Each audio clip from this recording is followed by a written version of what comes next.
Muy buenas tardes, mi nombre es Direnia Calix, soy estudiante de la carrera de Derecho. Actualmente estoy cursando la asignatura de Filosofía con la catedrática Carmen Duró. El día de hoy les voy a hablar sobre el vitalismo. ¿Qué es el vitalismo? El vitalismo es una doctrina de la filosofía que se caracteriza por afirmar y exaltar la vida y sus consecuencias. Ve la vida como la principal realidad y se esfuerzan en entenderla, pero no tienen uniformidad debido a las diferencias en cómo conciben la vida. Eh, el vitalismo aquí nos quiere decir que es una doctrina donde se caracteriza por afirmar y resaltar o exaltar las cosas de la vida, de cómo funcionan las cosas o cómo están formadas las cosas. ¿En qué consiste el vitalismo? La teoría de los vitalistas consiste en decir que los organismos vivos son fundamentalmente diferentes de las entidades que no tienen vida, porque contienen algún elemento que no es de índole físico o porque están gobernados por principios diferentes de las cosas que no son inanimadas. Hay diferentes puntos de vista sobre el vitalismo, sobre el cómo surgió la vida o el por qué pasan o suceden las cosas. Cada persona tiene su punto de vista y piensa diferente. Muchas personas piensan que la vida es un milagro, que la vida es un regalo de Dios, el del Dios Todopoderoso, y otras personas piensan o tienen su teoría, pues que somos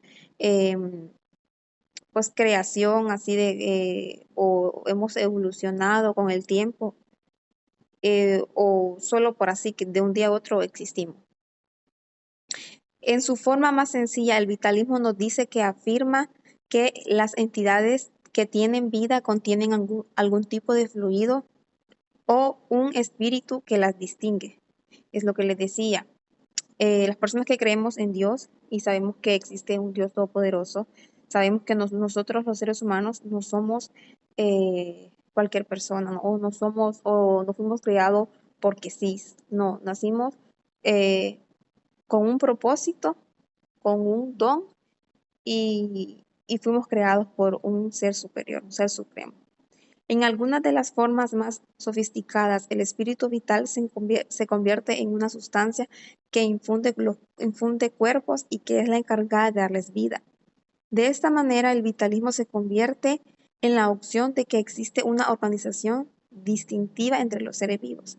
Lo que les mencionaba, así como sucede con la naturaleza, que a veces uno pues siembra alguna semilla de alguna planta o árbol y crece por sí sola, sin necesidad de que la estén regando, sin necesidad de que alguien en sí la siembre. Y por eso, pues varias personas tienen como su punto de vista sobre el vitalismo. La historia del vitalismo surge de la mano de una serie de pensadores quienes tenían como característica principal el guiarse por una especie de irracionalismo, el cual surgía como una reacción ante diferentes movimientos revolucionarios socialistas que surgieron durante la segunda mitad del siglo XVI. Se considera que el vitalismo es tan antiguo como el ser humano y que las perspectivas primordiales del mundo entero hablan de la existencia de un poder, fuerza o energía que rodea a la creación de sus elementos. Todas estas perspectivas tuvieron diferentes nombres y características llamándose alma, impulso vital, arge, physis, cuerpo energético, fuerza vital, fuerza dominante y entelequia. Aquí donde habla sobre de las diferentes nombres y características, donde le decía el alma, el ser humano se dice que está compuesto por tres cosas: cuerpo, alma y espíritu, ¿verdad? El cuerpo es donde pues nosotros podemos ver, tocar, oír. Nuestra alma es aquello que es de una forma más espiritual, aquello que le da prácticamente vida al ser humano. Las principales características del vitalismo fueron las siguientes: entendía la realidad como un proceso, afirmaba que la libertad era la esencia del hombre, Abandonaba el concepto tradicional de la razón. Tenía dos manifestaciones principales, que era de carácter científico creada en contra del mecanismo materialista. La segunda era una manifestación filosófica o filosofía de vida. Los principales representantes del vitalismo fueron Wilhelm Dilthey, filósofo alemán que pensaba que la razón ilustrada que tenía el carácter de atemporal, general y abstracta, se basaba en las ciencias naturales y solo conocía lo repetitivo y constante. Discrepa entre naturaleza y cultura, entre génesis y estructura, y entre ciencias de la naturaleza y ciencias del espíritu. No estaba de acuerdo con la oposición entre génesis y estructura.